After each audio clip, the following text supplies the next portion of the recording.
10 años por la paleontología. Entonces lo quiero compartir con él. Bien. Adelante nomás. Gracias.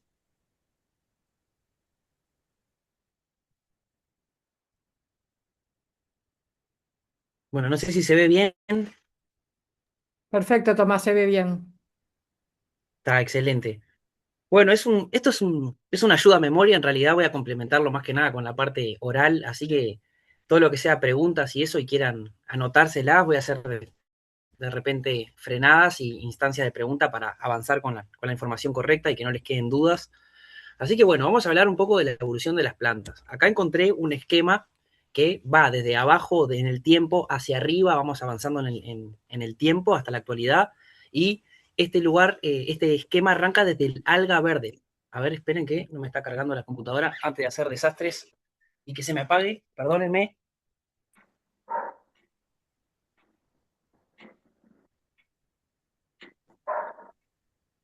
Ahí sí, perfecto. ¿Se me escucha bien? Sí, perfecto. Bien. Entonces está, la primera pregunta que les hago en realidad, lo primero de las plantas, ¿fueron las algas como tal? Antes de las algas, los primeros seres fotosintéticos, como pueden observar acá, y antes de las algas, ¿qué sucedía? Bueno, están las famosas cianobacterias, ¿no? Como pueden ver ahí los carpinchos tomando agua de la laguna, cargado de estos organismos que son procariotas, es decir, son bacterias, ¿no? Estamos hablando de un organismo sumamente simple, ancestral, y empezaron a hacer algo que fue realmente nuevo a nivel evolutivamente hablando, que fue utilizar la energía del sol para generar energía, ¿no? No sé si escucharon hablar de lo que es un autótrofo o heterótrofo, pero ya se lo voy a explicar, que no está acá, pero me cabe decirlo. Un organismo autótrofo es el que produce su propio alimento, mientras que un heterótrofo se alimenta de otro y pueden ser heterótrofos por ingestión, como nosotros, que comemos, ¿no? Otro tipo de vida, etcétera, para alimentarnos, o heterótrofos por absorción, como los hongos, que son un caso concreto. Entonces, bueno, hablando de las cianobacterias, fueron las primeras que hicieron fotosíntesis. ¿Qué sucedió ahí? Responsable de la gran oxidación. Eso generó el ambiente al principio de la Tierra, era todo sin oxígeno, ¿no? Era anaerobio, la forma de vida era sin oxígeno, no había en la atmósfera, entonces toda la vida era anaerobia. ¿Qué pasó? Cuando estos organismos empezaron a liberar oxígeno a la atmósfera, empezaron a exterminar a un montón de especies que su vida era anaerobia y el oxígeno representó un veneno mortal para una gran cantidad de especies. Así que bueno, gracias a ellas hoy tenemos atmósfera y podemos respirar oxígeno, etcétera, pero también muchas otras especies padecieron mediante esta gran oxidación de la atmósfera, siendo que transformaron la forma de vida, ¿no? Después de ahí, la mayoría de la forma de vida establecida empezó a complejizarse desde el lado aerobio, ¿no? Entonces, bueno, las cianobacterias, para no entrar en detalle, que es un mundo bastante complejo, querían mencionárselas porque son las primeras y tenemos fósiles sumamente antiguos, que esto capaz que no lo conocen, que se llaman estromatolitos. Estromatolito básicamente es una formación rocosa formada por sedimento, que es como el polvito del océano, que unas capas de cianobacterias hacían fotosíntesis de día, de noche dormían y generaban una babita y se acumulaba sedimento arriba y eso día tras día generaba las primeras bioconstrucciones en el mundo. De hecho, los primeros arrecifes no fueron de coral, fueron estromatolitos que formaron sus estructuras en el océano, siendo de cianobacterias, básicamente haciendo su fotosíntesis. Entonces, bueno, esto es un dato que aprendí en paleontología concretamente, pero es una representación de algo que estaba hace millones de años, te puedo decir 3.500, incluso más millones de años, ya estaban estas bioconstrucciones de las cianobacterias, así como hay también hoy organismos actuales en diferentes lados de Brasil, en Shark Bay y otras bahías, donde existen vivos estos estromatolitos generando diariamente con las capas de cianobacteria estas bioconstrucciones. Espero que esto también les sirva para dimensionar en realidad la cantidad de años que han pasado desde las primeras formas fotosíntesis hasta las, ¿no? Esa es la historia de la formación. Bueno, después sí. las cianobacterias después empezaron a complejizarse, generar estructuras más organizadas, etcétera, y empezaron a aparecer la multicelularidad, básicamente, ¿no? Células diferentes con especializaciones, trabajando en conjunto, formando organismos pluricelulares, y entre ellas, para mencionarles algunas, son las algas verdes y algas rojas, por ejemplo, que también hay otras que se llaman algas pardas, que son más amarillentas, y lo que la diferencia más que nada es con qué pigmento utiliza para hacer la fotosíntesis. En el caso de las verdes, que es lo más común, pensar lo más cercano a la planta, tiene que ser la hoja verde, ¿no? Que tiene clorofila y hace fotosíntesis con determinada longitud de onda del sol, de la luz del sol, y tenemos por otro lado otras algas, que son las rojas, que tienen rodofila, que es un pigmento rojo, en el cual básicamente utilizan otra longitud de onda para hacer su fotosíntesis. Entonces, son diferentes adaptaciones evolutivas a diferentes ambientes, ¿no? Pero también se las quería mencionar, pero vamos a ir más que nada por el lado de las algas verdes, que son las que empiezan a derivar más adelante, volviendo para atrás un poquito. Tenemos las algas verdes ancestrales arrancando lo que es este esquema. Bueno, luego, una vez que hubo una terrestrialización de las algas, ¿viste? Algunas estaban en zonas que se secaban y crecía, entonces era intermitente el agua, empezaron a generar adaptaciones para permitir sobrevivir durante esos tiempos de sequía en el cual quedaba descubierta. Entonces aparecen lo que son las briofitas o los musgos, que algo que tienen que haberse dado cuenta es que el musgo, ¿dónde crece? Donde hay humedad. ¿Por qué? Porque no tiene un sistema vascular que es como si fuesen las venas y arterias de las plantas, donde transportar el agua y los nutrientes a gran distancia de donde la absorben. Entonces son chiquitos, usualmente no crecen en mucho volumen, están arraigados a la humedad ambiental, porque con la propia humedad irrigan toda la planta y no tienen que transportarla a ellos. Y empezaron a desarrollar esto que son los estomas. Me imagino que mucha gente de ustedes deben saberlo. Trato de hablarlo medio básico para que todo el mundo comprenda. Y los estomas son células que usualmente están abajo de las hojas, en vez de la hoja, que permiten el intercambio gaseoso. Es decir, por un lado, lo que es el oxígeno cuando lo liberan y el agua con la transpiración, evapotranspiración de las plantas, o el ingreso de CO2. Como ya saben, las plantas fijan el carbono y todo eso en la fase más que nada nocturna de la fotosíntesis. Eh, y bueno, los estomas son células especializadas para el intercambio gaseoso, ¿no? Que se cierran, que se abran y permiten a la planta básicamente respirar y etcétera. Licopodios. Si alguien notó y anotó en el esquema principal de las ramificaciones, hay dos grupos, que los salteé, las carófitas, y si no, vamos a mencionarlas para el que quiera llegar a googlear. Las carófitas y las hepáticas, ¿no? No quise entrar mucho en ese tema porque las adaptaciones no son tan notorias como por así decirlo, y si le mostraba imágenes no hay muchas diferencias a veces. Entonces dije, bueno, vamos a pasar directo a los musgos, que es algo más conocido, y pasamos a los licopodios. ¿Qué es un licopodio? Básicamente está entre lo que es un helecho y lo que es un musgo. Empieza a tener estructura vascular, el xilema y el floema, entonces puede crecer un poco más grande, puede transportar lo que son los nutrientes y el agua. Las hojas de estos se le denominan micrófilas, hojas micro, de vascularización simple, ¿no? Esa es la gran diferencia entre los helechos que vamos a ver ahora. Pero ya empezó a existir esto del sistema vascular, ¿no? De la estructura vascular. Xilema va de abajo hacia arriba usualmente y floema de arriba hacia abajo. No sé si sabían eso, pero hay como cierta dirección. Tenemos los helechos. Los helechos, hay algo que me gusta decirle a la gente. Hasta ahora vamos bien, se escucha bien, todo bien. ¿Cómo la llevan? Todo bien, Tomás, ¿Está, muchas gracias. está interesante? Sí, sí, Ay, sí, bárbaro. fascinante. Se oye muy rápido, igual como me dicen que a veces yo me emociono y meto quinta a fondo. No, no. Bueno, los helechos. Los helechos, traté de usar la imagen de la izquierda que parece una palmera, si la ven, ¿viste? Tiene como un tronco. Eso fue porque los helechos en su momento dominaban la tierra antes de que existieran las otras plantas que hoy conocemos como que ya vamos a llegar. Estos fueron la novedad evolutiva con sus métodos de reproducción, con sus vascularizaciones complejas y transportar nutrientes, se permitieron portes arbóreos. Existieron y existen helechos arbóreos.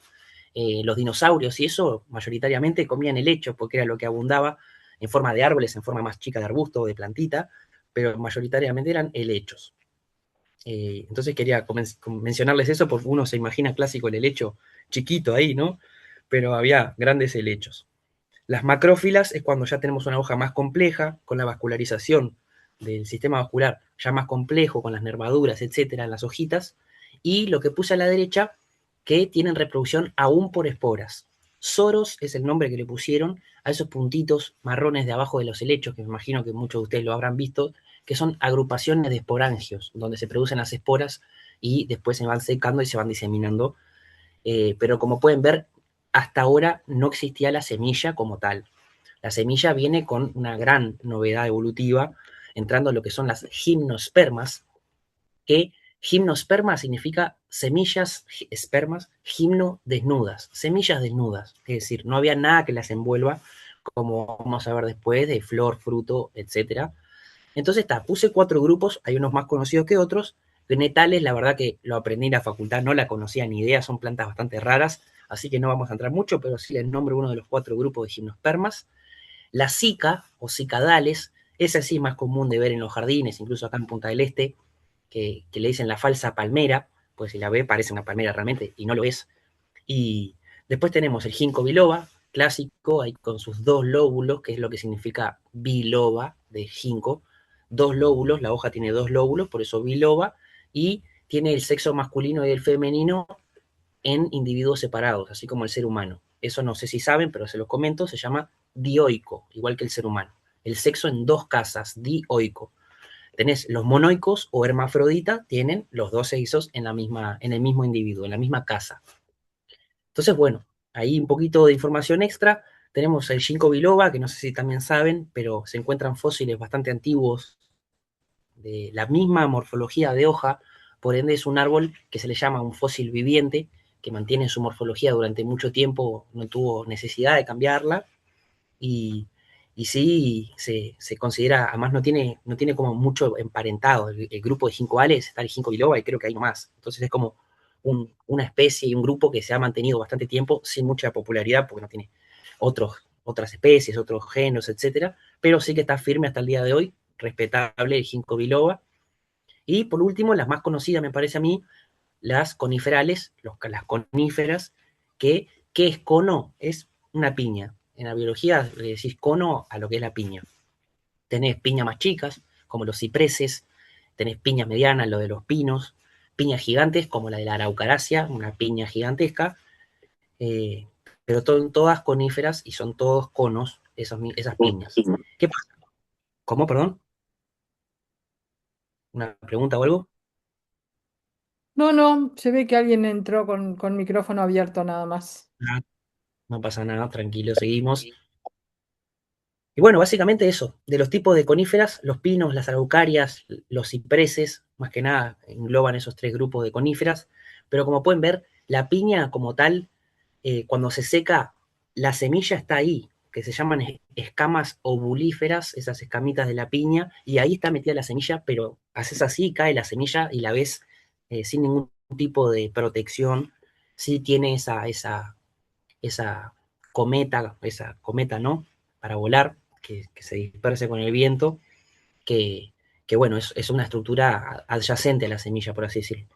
Pero bueno, entonces, más o menos entendida lo que son las gimnospermas, son las plantas ya con, obviamente, estructura vascular, xilema, floema, tienen crecimiento bastante más grande, en la mayoría de los casos, que los helechos, y en un momento también colonizaron lo que fue el momento de la vida antes de que surgieran los siguientes que les voy a mostrar ahora. Abundaban las coníferas, abundaban las gimnospermas y eran lo que se generaban los bosques, combatiendo también con la población de helechos por los ambientes, ¿no? Hasta que llegó las conocidas y queridas angiospermas o semillas envueltas, son las plantas con flor, con fruto, que este esquema es básicamente para mostrarles apenas que desde que surgieron las amarillas, las angiospermas, cómo se diversificaron de grande y de rápido, en teoría, en la cantidad de especies, dominando hoy, en el momento actual, la cantidad de especies en el mundo de angiospermas superan en gran parte a las demás, ¿viste? Incluso juntas. Eso habla de que son buenas competidoras, tienen un montón de adaptaciones evolutivas que le ha permitido instaurarse, esparcirse, dominar otros ambientes. Por ejemplo, el hecho de la flor también viene relacionado con los polinizadores tanto animales, insectos, bueno, animales son también, no insectos, pero mamíferos, insectos, reptiles, cualquier tipo de ave que venga y se pare y pase el polen a otra planta, ya está generando un efecto de fecundación, que eso la verdad que ha ayudado un montón a las angiospermas a crecer en cantidad de especies. Me imagino que ustedes también, conociendo del tema, han escuchado plantas que son híbridas, ¿no? Mezcla de dos especies, que eso también pasa mucho en el reino vegetal, no es tan común en el reino animal, pero en el reino vegetal es bastante más notorio y es fecundación cruzada, a veces el polen de una planta entra en otra y tipo, por el parentesco evolutivo, que no estén tan separadas, que sean medias parecidas, y pueden tener descendencia y ahí generarse nuevas especies también. Entonces, bueno, acá no les voy a entrar en lo que son las eras paleontológicas ni nada por el estilo, pero más o menos para que tengan un paneo general de que cuando surgieron las angiospermas, que fueron las últimas, empezaron a abarcar y a colonizar los ambientes de forma bastante fuerte. Bueno, acá un poquito partes de la flor, que me parece que está bueno, me imagino que a alguno que les interese sepa un poco más de esto que de otros. De hecho, conozco en otros nombres, carpelo, bueno, sí, está bien, pero la idea es que tenés, en esta planta que vemos ahora, es una planta hermafrodita. ¿Por qué veo eso? Porque veo las anteras, el estambre, todo eso, las anteras es la parte masculina, el androceo, andro es masculino, hombre, y por otro lado, el carpelo, el estilo, el estigma, los óvulos y el ovario es la parte femenina que, de la flor que necesitas para la fecundación, básicamente.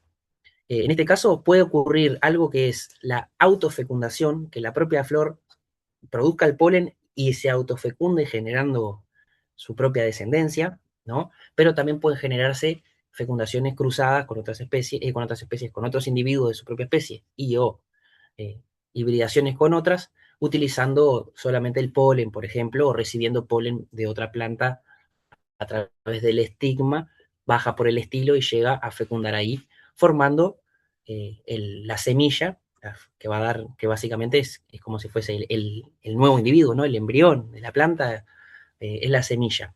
¿Qué pasa? Ahora yo me estoy pensando y me faltó poner alguna parte que me hubiese gustado, que es el tema de las partes de que cuando crece, por ejemplo, una semilla, las partes de la propia semilla, el fruto, etcétera, que no lo puse, pero bueno, capaz que quedará para la siguiente invitación que me hagan, que está bueno también ver los tipos de semilla, cómo crecen, etcétera. Sí les puse esto, que me parece que está bueno llevarse información, eh, que es monocotiledones y dicotiledones. ¿Alguien sabe lo que es un cotiledón? Acá de los presentes, Sí, ¿sí? ¿Qué es? sí.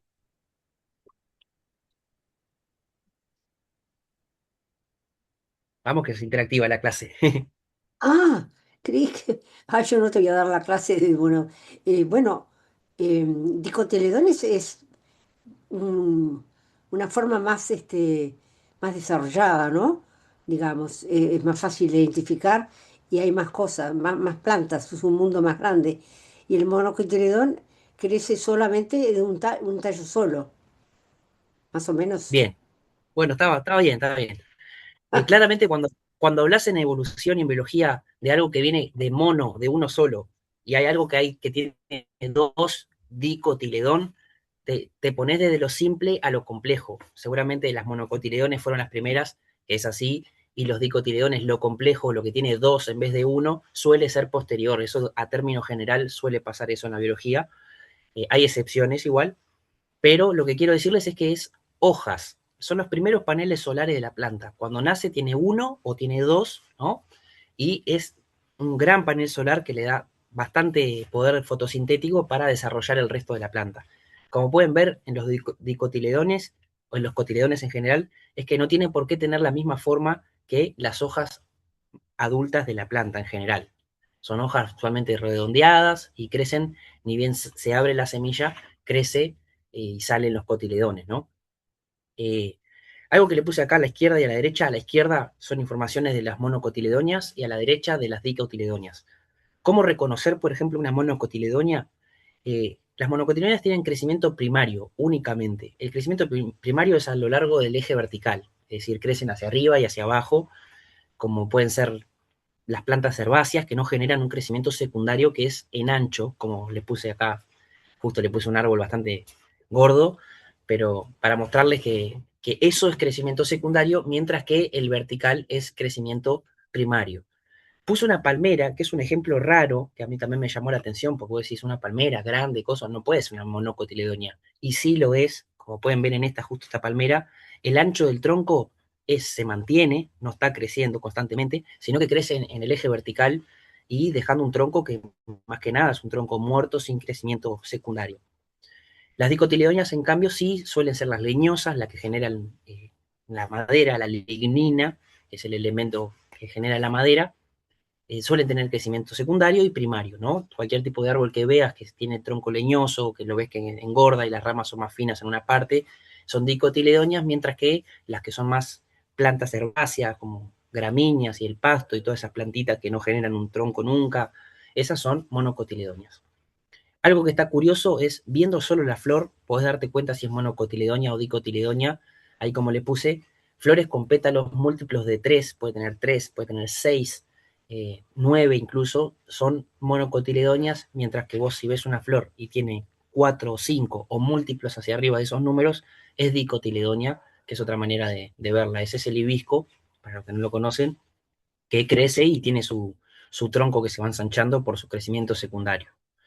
Así que básicamente le puse esta información, creo que no me queda demasiado más, pero le puedo agregar una información más de esta imagen, que son los dos tipos de movimiento que tienen las plantas.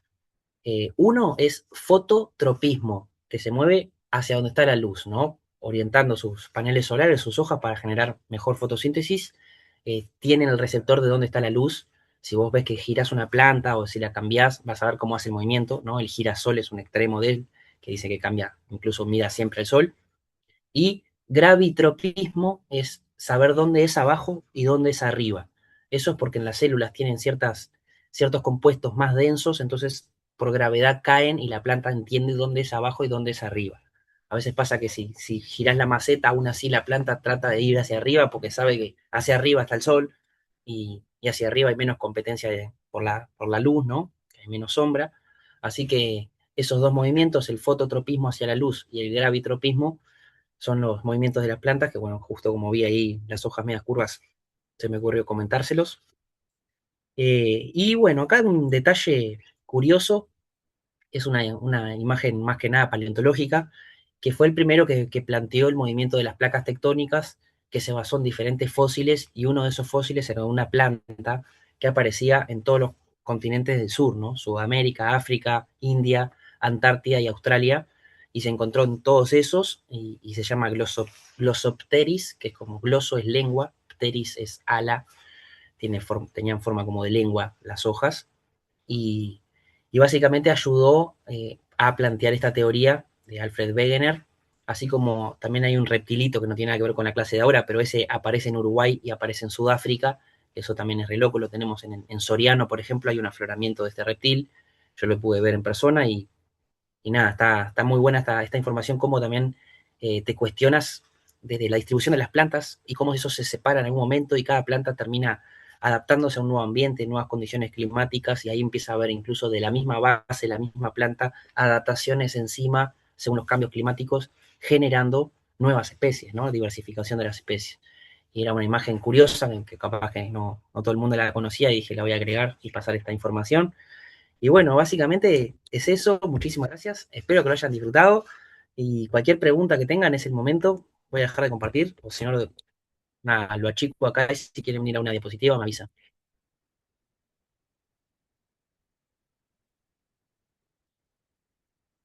¿Qué les pareció? Me pareció muy corto, sabes mucho. Tienes que hacerlo más largo. Hola, Elenita, qué gusto. Sí, un Muy gusto. interesante, Tomás, muy interesante A ver, realmente. Adriana, que tenías la mano levantada, te doy el audio. Ay, no, no. Activa tu audio, Adriana. Adriana, activa tu audio, por favor. Ahora sí. Háblenos de Cuatro Ciénegas, por favor. Cuatro ciénagas. No me digas que no conoces Cuatro Ciénegas. A ver, comentame. Ok, Capaz que. Cuatro Ciénegas está muy cerca de donde yo vivo, que es Monterrey, Nuevo León, pero esto está creo que en Coahuila. Pero allí hay nada más tres lugares en el mundo donde todavía se pueden apreciar los estromatolitos, pero Ah, los mirá. otros dos están muy ajenos a poderse revisar.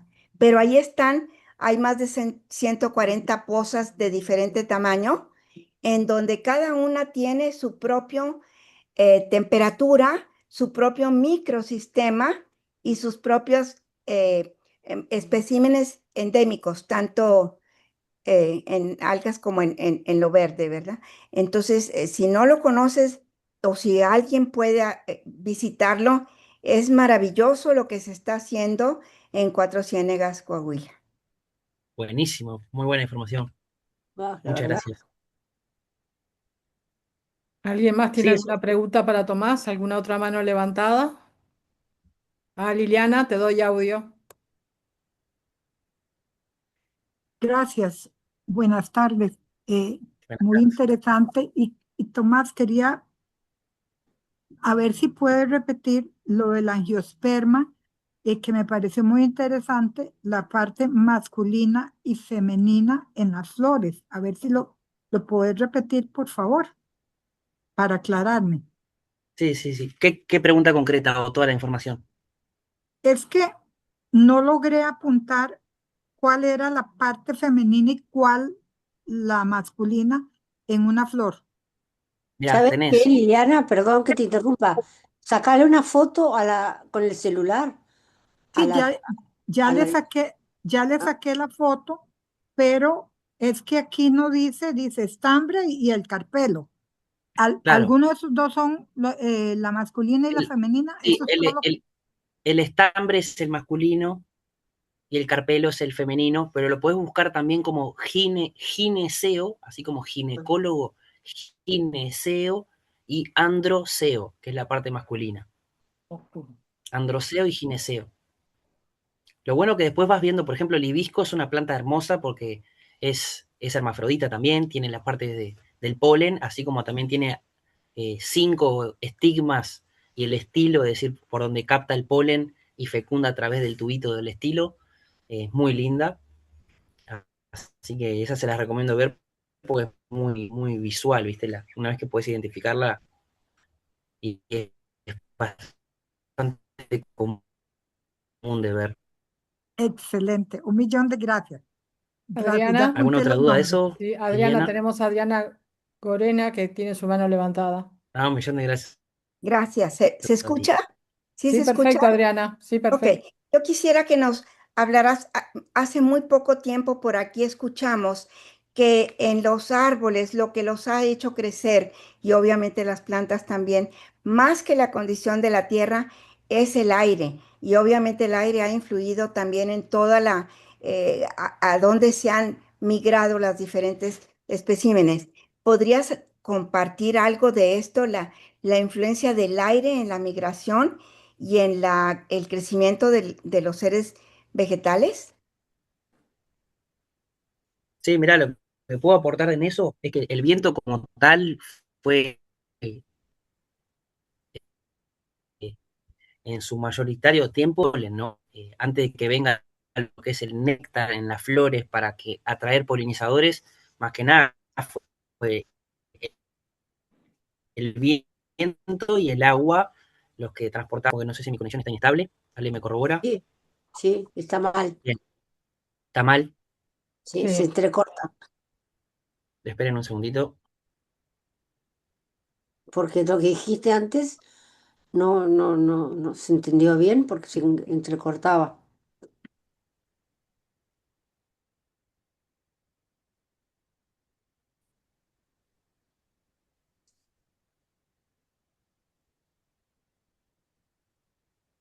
Hola, hola. Ahora mejor, ¿verdad? Sí, Nada, como decía, el viento en realidad siempre fue el mayoritario, el mejor dispersor de las semillas, del polen, ustedes piensen que antes de que existiera el néctar en las flores, los polinizadores no hacían tanto la función. Por ende, el viento, no solo desde la parte de intercambio gaseoso, tiene que poder tener un buen intercambio gaseoso las plantas, al igual que nosotros, para que funcionen bien sus sistemas.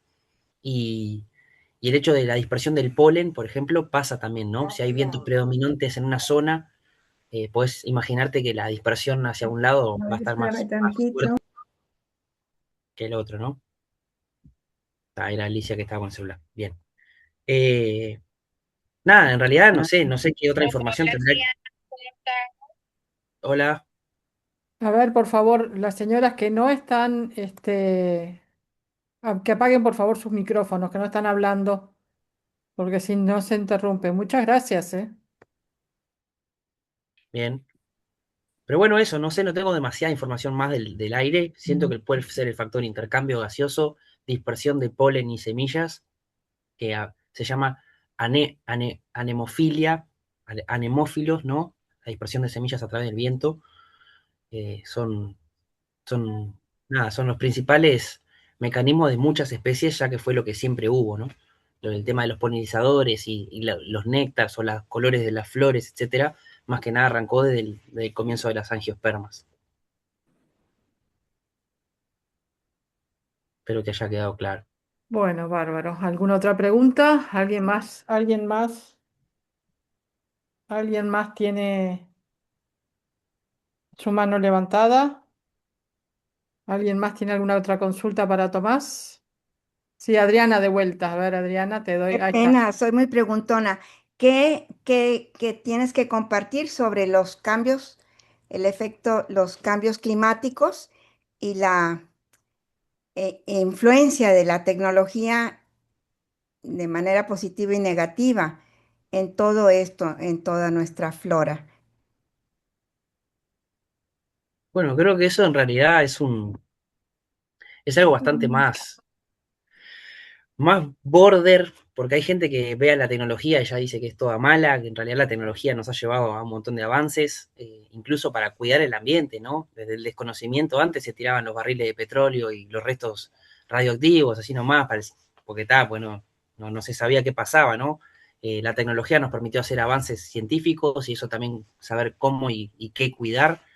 Por ende, es eso, depende cómo sea utilizada la tecnología. Por eso te digo, en realidad no es mala la tecnología, es según quién y cómo la use. Bueno, bárbaro. Entonces, gracias, Tomás. Señora Silvia, Sí, ¿tú despedís a Tomás? yo despido. Tomás, muchísimas gracias. Tu Gracias a vos, charla Silvia. fue muy didáctica, muy completa. Gracias a ti y a todas las señoras que están presentes por acompañarnos. Gracias. Hasta Nos la vemos. próxima. Chao, hasta luego. Chao, chao. Después hablamos. Gracias, excelente. Chao, Gracias. Silvia.